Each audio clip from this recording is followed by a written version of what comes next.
Welcome back, guys, to the 24th day. Let's get right into it. 24th day, a day of prayer for souls suffering for sins of detraction.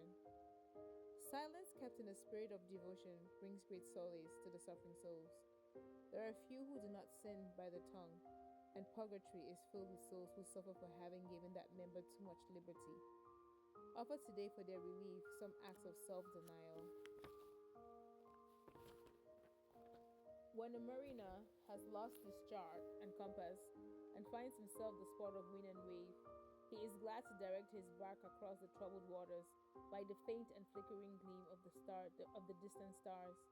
So too men who have lost the faith and who know nothing of the infallible authority of the church are glad to appeal to mere human reason to pilot them over the dangerous and turgid ocean of life. One who believes a doctrine merely because it is reasonable, because it satisfies his mind, or because it sounds plausible, may be a most excellent Protestant, and may act fully up to the principle of private judgment, but he is no Catholic. The faith of a Catholic rests upon much higher grounds than mere reason. Whatever the Church teaches will of course be reasonable, because it is true, but whereas with a Catholic, a doctrine is reasonably because it is true. A doctrine is reasonable because it is true. With a Protestant, it is true because it is reasonable. As an instance in point, we may refer to the doctrine of purgatory. Though it has been scoffed at and derided and turned out of doors and misrepresented and caricatured, we know it to be true because we have the Church's warrant for it, and the Church is the pillar and ground of truth. But on the other hand, if it be true, it must of necessity be reasonable likewise, and the task before us now is to make this fact clear, to show even according to unaided human reason and common sense that it is a necessary postulate that, in short, to deny purgatory is impossible without doing violence to reason. If we look out upon the world and examine the lives of different men, we shall find that they fall naturally into three distinct groups. The first is but a small one.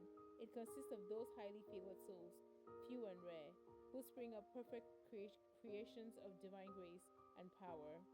Souls around whom an altogether special providence seems to keep guard, whom God never seems to let out of his hands, even for an instant, but whom he shields from every danger and saves from every fall. They are, as it were, the picked fruit, the choice specimens of earth, made, one might almost fancy, for the express purpose of exhibiting the omnipotence of God's protective love and fostering care. Such as St. John the Baptist, sanctified in his mother's womb, and St. John, the disciple whom Jesus loved, and who laid his head on his master's breast. Such also was the chaste and gentle St. Joseph, the foster father of Christ. And such, above all and before all and beyond all, was the Virgin Immaculate and all pure, whose very name carries with it an aroma of sweetness and perfection, inspiring joy and gladness. Souls upon whom the shadow of sin has never fallen, who were ever faithful to grace and loyal to God. These form the first division of the human family. What becomes of them? Where is their dwelling place and their home? Ah, with them to die is to go to God. Death is but the passage from earth to heaven, but the rending of the veil that shuts out the glorious vision of eternal peace. All their lives long, they had been nestling on God's breast, and death to them was only as a gentle shock with which we awaken a sleeping child. They opened their eyes only to gaze entranced on the beauteous face of him they loved. Then there is another class who form a marked contrast to these, a class consisting of men without religion and without love, men who make up what the scripture calls the world when it says, the world is the enemy of God. The world is the enemy of God. These are persons who may be honored, esteemed, and made much of by men. They may dwell in rich houses and sumptuous palaces, and may have many friends and a wide acquaintance and considerable influence. They may be much spoken of and flattered and sought after, but their souls are steeped in iniquity. Men who know not God, but do not care to know him, but who pass their lives in sin and spend their years in forging for themselves chains with eternity will not wear through, and fetters which will hold them fast in the dungeons of hell forever. if they die with mortal sin on their soul, unrepented and unconfessed. Were these two the only classes, there would be little difficulty in dispensing with the purgatory. Just as the first class of mankind that we have considered rise to at once to heaven, so this last sinks at once to hell. There is no difficulty so far. But in addition to the absolutely spotless and manifestly reprobate, is there not another and a larger body of Christians who can be classed under neither of these categories, who have neither the perfection of the first nor the diabolical wickedness of the last? Persons who are neither strikingly virtuous nor strikingly vicious, who do not arrest our attention or make us pause to marvel either at their piety on the one hand, or their depravity on the other.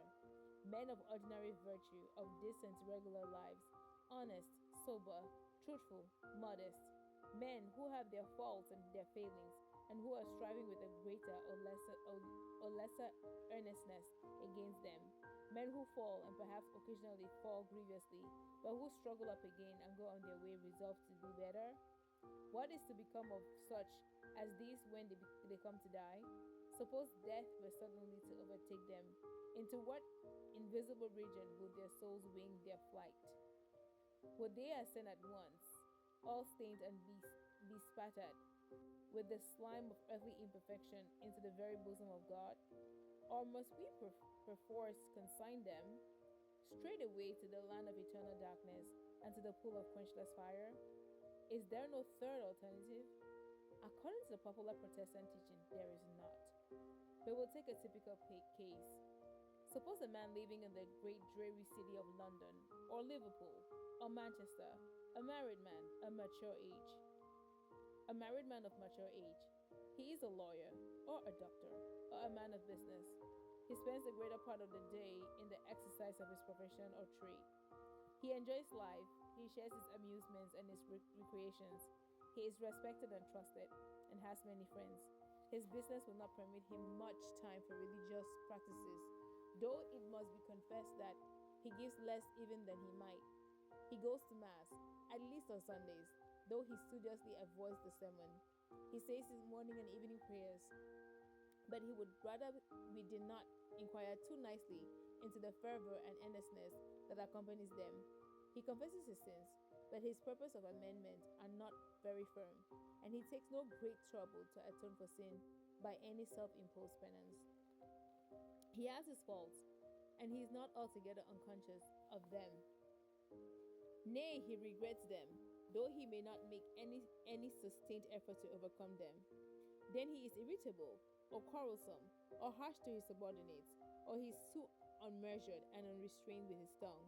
He falls into many imperfections and commits many venial sins. Then he is much engrossed with things of time, much preoccupied with the affairs of daily life. In a word, he is a man of ordinary virtue, one of the masses, an average Catholic, living for God, but not at all indifferent to the opinions of men. Determined to please God, yet not by any means inclined to despise the favor and the smile of the world. He is one who dreads mortal sin, but who is not likely to distress himself much about lesser faults. Such a man is no saint, indeed. He makes no pretensions to sanctity. He does not profess to be a model. He is a traveler, wending his way along the dusty road of life. His feet are bruised with many stones, and torn and gashed with many a briar. At last he reaches the end of his journey. Sickness comes, and his term of trial is nearly over. He lies on the bed of death. His end approaches. At last he dies.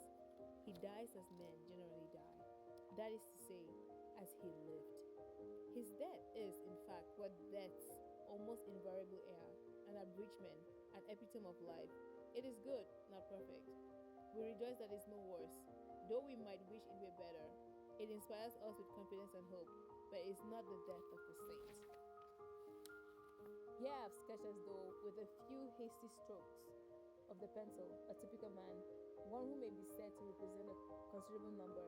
In fact, if we confine our thoughts to Catholics, it probably covers the majority of cases.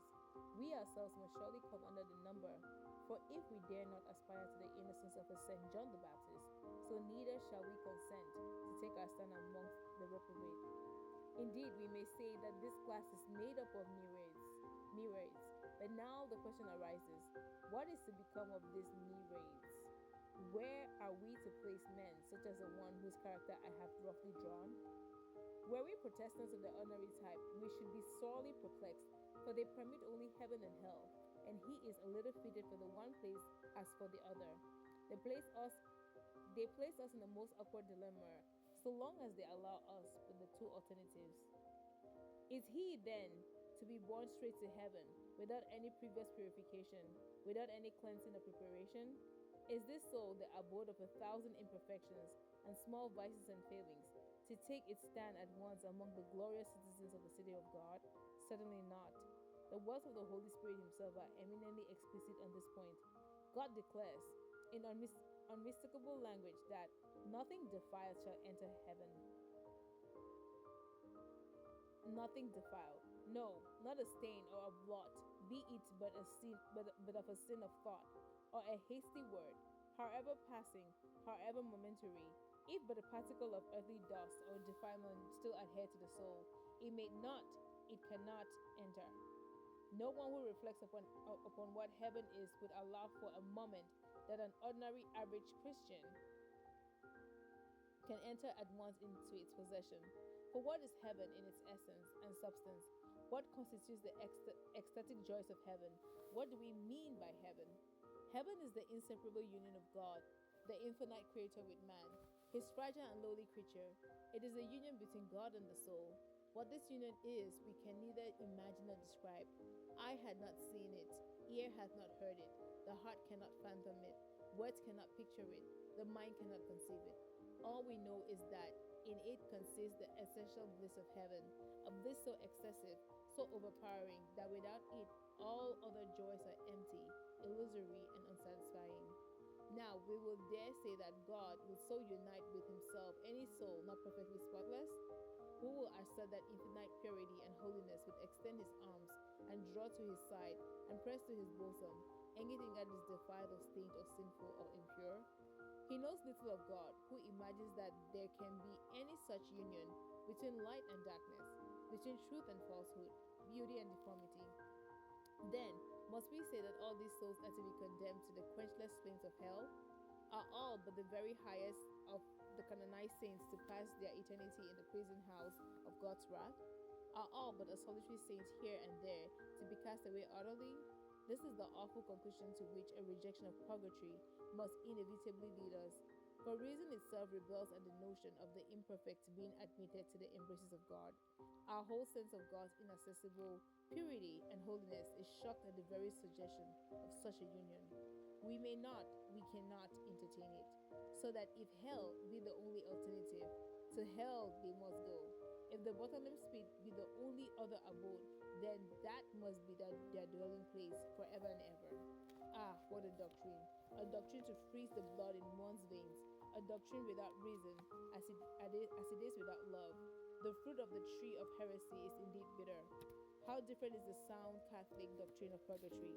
It neither outrages God's holiness, on the other hand, by sending sinners directly into His presence, nor His mercy, on the other hand, by ejecting them directly into hell.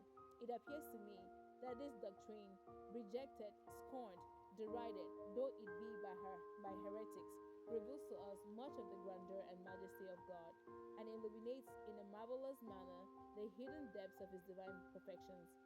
Any so-called religious body rejecting the doctrine of purgatory turns out of court one of the most eloquent witnesses to the personal loveliness and perfection of God, and destroys one of the most striking arguments in proof of His infinite sanctity and beauty. Right, Reverend Monsignor John S. Vaughan. St. Philip Neri had a very tender devotion for the souls in purgatory. His great attraction was to pray for those whose consciences he had directed during life. In his opinion, a father's charity ought to follow them to eternity, because real charity, says St. Paul, never falleth away. He avowed that many of his spiritual children appeared to him after their death to request his prayers or to thank him for those he had said in their favor. We are also assured by him that he obtained by the aid of these poor souls very many graces. He himself appeared to a holy religious crowned with glory in the midst of a beautiful procession. The religious, encouraged by the friendly and meek air with which the saint regarded him, asked who were the happy beings that surrounded him. St. Philip answered they were the souls whom he had helped during his life in this world and who had been delivered from purgatory by his prayers. He added that they had met him at his death and introduced him into the kingdom of the blessed. And this is the end of day 24th. I got it. This is a long one, guys. Thank you guys for listening. And I'll talk to you guys in the next video. Bye.